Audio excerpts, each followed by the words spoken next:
Welcome to our channel. Today we how to authenticate Jira with AWS Managed Microsoft AD detailed guide step by step clearly.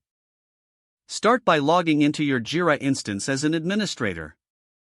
Next, navigate to the administration section in the Jira dashboard. Once in the admin console, locate the user management option. Click on user directories to access the directory settings. Now, select Add Directory to introduce a new user directory. From the drop-down menu, choose Microsoft Active Directory. In the configuration window, fill out the required fields such as directory name.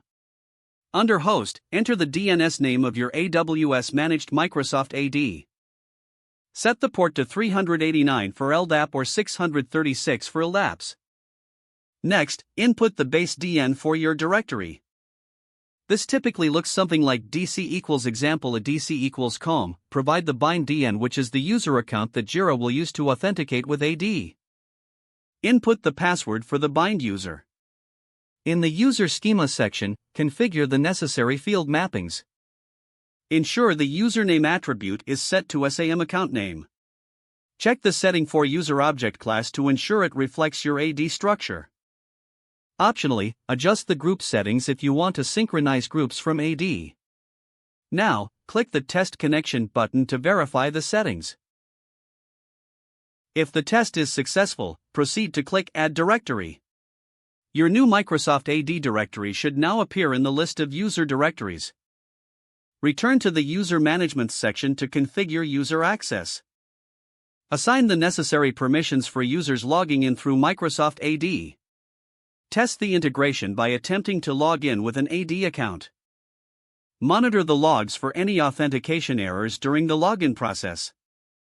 Finally, adjust any additional settings as needed based on user feedback. If the page does not load, refresh the browser or try again in a private or incognito window. Make sure you are using the correct email address, then retype it carefully to avoid small typos. If your password is not accepted, use the reset option and create a new strong password you can remember. Check your spam folder for verification or security emails, then complete any requested confirmation steps. Enable two-factor authentication if available to improve account security and reduce unauthorized access risk.